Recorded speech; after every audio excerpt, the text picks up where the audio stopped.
பர்சன்டேஜ்ல இந்த ரெண்டு கொஸ்டினும் ப்ரீவியஸா டிஎன்பிஎஸ்சி எக்ஸாம்ல கேட்டிருக்காங்க. அதாவது ஒரு பொருளோட மதிப்பை முதல்ல 20% அதிகரிச்சு பின்பு 25% குறைச்சா சதவீத மாற்றம் எத்தனை சதவீதம் கேட்கறாங்க. அதே ரெண்டாவது கொஸ்டின் பாருங்க, ஒரு பொருளோட மதிப்பை முதல்ல 25% அதிகரிச்சு பின்பு 20% குறைச்சா சதவீத மாற்றத்தை காண்கிறாங்க. ஸோ இந்த மாடல் சம் கேட்டாங்களா, எப்படி குயிக்கா சால்வ் பண்ணாங்கிறத பார்க்கலாம்.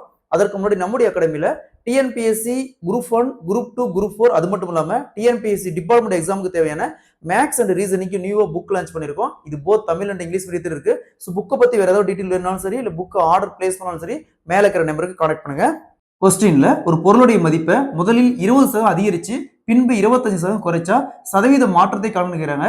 இந்த மாடல் சம் கேட்டாங்களா, எப்பவுமே இந்த மாதிரி பெர்சன்டேஜ்ல எந்த ஒரு வேல்யூவும் அந்த பொருளுடைய பிரைஸ் கொடுக்காம கொடுத்தாங்களா, நீங்க காமனா 100ன்னு வச்சுக்கோங்க. அந்த பொருளோட மதிப்பு 100ன்னு வச்சுக்கோங்க.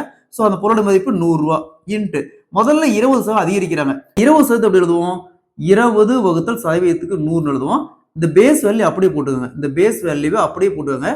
சோ இங்க அதிகரிக்கிறாங்கன்னா அது ரெண்டையும் கூட்டிக்கணும், குறைக்கிறாங்கன்னா ரெண்டுக்கான டிஃபரன்ஸ். சோ இங்க அதிகரிக்கிறாங்க. அப்ப 100 + 20 120 பெருக்கல் அடுத்தது 25%. 25% எழுதுவோம். 25 வகுத்தல் சதவீதத்துக்கு 100. சோ இங்கேயும் டினாமினேட்டர் வேல்யூ அப்படியே போட்டுக்கோங்க. அதுல எந்த சேஞ்சும் பண்ணக்கூடாது. இங்க குறைக்கிறாங்க. அப்ப என்ன பண்ணணும், ரெண்டுக்கான டிஃபரன்ஸ். 100ல 25 போச்சுன்னா 75. சோ நெக்ஸ்ட் பாருங்க, இங்க ஒரு 3 0, இந்த 3 0 கேன்சல் பண்ணிடலாம். நெக்ஸ்ட் 5ஆல கேன்சல் பண்ணா இங்க 15, இங்க 2. நெக்ஸ்ட் இங்க 12 2ஆல கேன்சல் பண்ணா 6. சோ 6 × 15 90.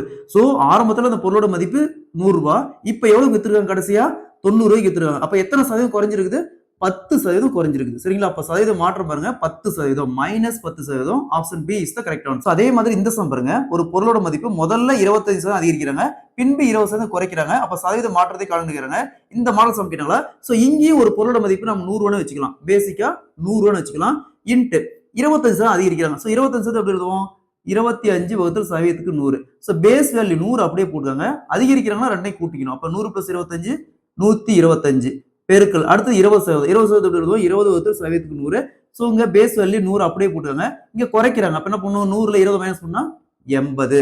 சோ இங்கேயும் ஒரு 3 0 கேன்சல் பண்ணிடலாம். பேலன்ஸ் பாருங்க, 5ஆல கேன்சல் பண்ணா என்ன வரும், இங்க 25, இங்க 2, அகைன் 8 2ஆல கேன்சல் பண்ணா 4. 4 × 25 100.